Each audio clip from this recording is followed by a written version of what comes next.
for the CalFlex Symposium. We are now officially launched. My name is Marianne Piet, and I'm the Associate Lab Director for Energy Technologies here at LBL, and I'm also the PI of the California Load Flexibility Research and Deployment Hub. And I'm going to give you some opening remarks to give you some context for why we're here today and what happens in CalFlexHub. So let's go ahead to the next slide.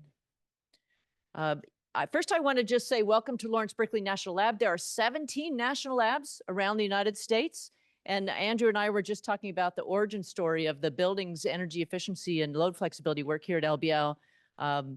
In the oil embargo, a physicist named Art Rosenfeld was Enrico Fermi's last. How many of you have seen Oppenheimer? Oh, a lot of you. Enrico Fermi was in Oppenheimer. Ernest Lawrence was a very talented experimentalist, and he partnered with Oppenheimer, and the lab was founded in 1931. The Manhattan Project started in 1941. So we'd been doing that kind of work for 10 years before that Manhattan Project started. So we attracted a lot of physicists who cared about the nature of matter, but they also cared about what's happening in the United States and the global environment. And in the oil embargo, Art Rosenfeld pivoted from particle physics to energy efficiency. And you're going to hear from Andrew McAllister soon about his work with California. And Art Rosenfeld was a California Energy Commissioner, as well as somebody who launched the field of energy efficiency. So I took his class in 1983 at UC Berkeley, and I've been here ever since. I am continuously inspired by the work we do to try to bring science solutions to scale in the world. And CalFlexHub is trying to understand how we can use electric pricing and incentives to improve linking the building loads with a clean grid. So we'll talk a little about that. So let's go ahead to the next slide.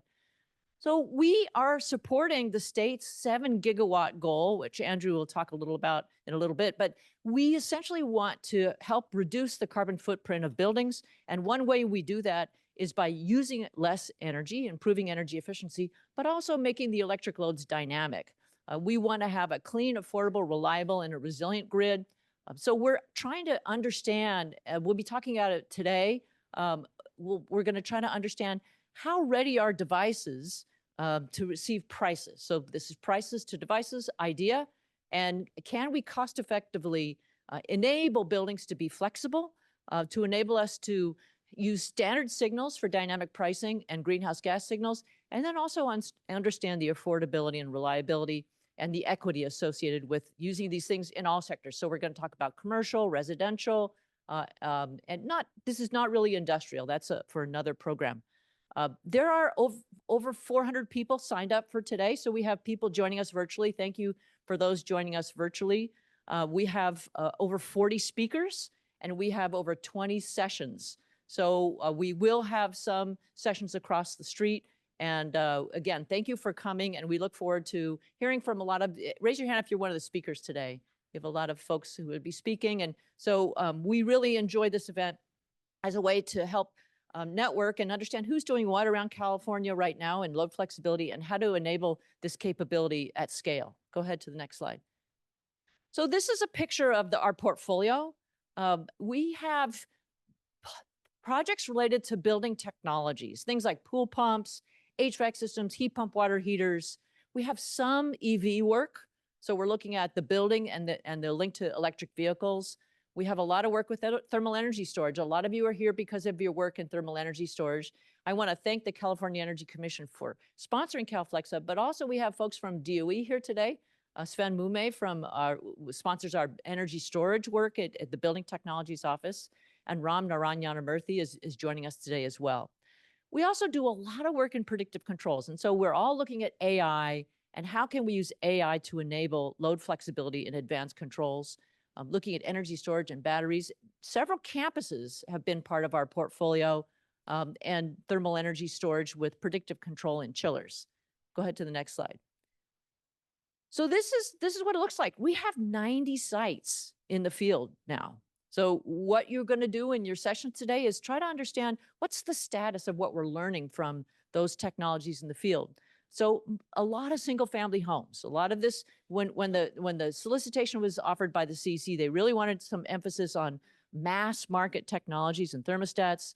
We have multifamily, large and small commercial, and as campuses, as I mentioned, and EVSEs, as well as a project in development that offers to explore dynamic pricing with hundreds of EVs. So you'll hear about that today as well.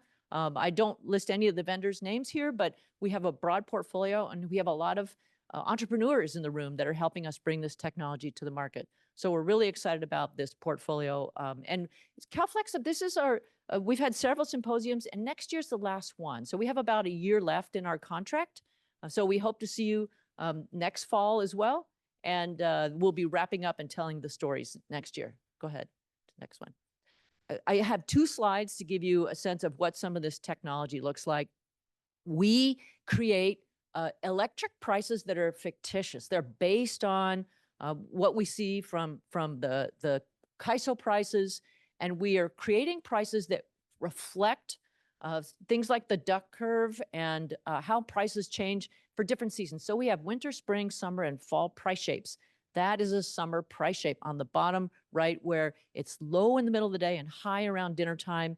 And then what you'll see is we want to pre-cool during those low price times with something like smart thermostats and be able to ride the thermal mass of the building through the higher price time. And in this example, we have a lot of thermostats where we've been able to shift electricity a couple of kilowatt hours, save several dollars per day under this type of rate, which could be hundreds of dollars each summer, which pays for the installation and programming these devices. So we're finding good results in a number of our thermostats. Not all the thermostats work. We definitely have commissioning problems and things like that. Go ahead to the next slide. And then I want to share in one of LBL's buildings, Building 59, which is an underfloor air building just across the way, not the buildings we're going to be in. But in this one, here I show both that summer price, that blue price, as well as a winter price. And a winter price will have a morning peak. So here are the hourly load shapes. And you can see with the model predictive control off and on, the MPC off is the red and the MPC on is the green. So we've actually been able to save energy as well as shift about 50% of the costs over the day with this sort of technology. So we know we can do it. These are days from tests, and we want to be able to deliver this at scale and demonstrate the capability. Go ahead to the next slide. This is my last slide, a few highlights. So as I've shown, advanced controls can respond to dynamic prices. We know that's possible. What we don't know is how to do it at scale and how to do it cost effectively and how to provide incentives to the building owners that they care a lot about this. You're going to be hearing about our valuation work that includes the value to the grid, the value to the customer, the value to society. So we do a lot of work on evaluating these costs and benefits. Customers want assurances that the prices are going to have some return on their investments. They want some sort of guarantee, and they want to know if it's interoperable. So if they start with one vendor, can it interoperate with other things? So we need to reduce the risk to try to bring this technology to market at scale. And this picture of a price shape is where a lot of the action is. What are these prices? That is not in the scope of CalFlexHub. We are not doing research on the price shapes themselves. In other work with the PUC, we are doing some analysis of that, but that's a really important piece of this is what are these price shapes that the devices are responding to. So I'm going to stop there, and I'm going to just say thank you so much to Jingjing Liu and Kula Addy, who have been working with all of you and many of you to help put on today's event. So thank you to them.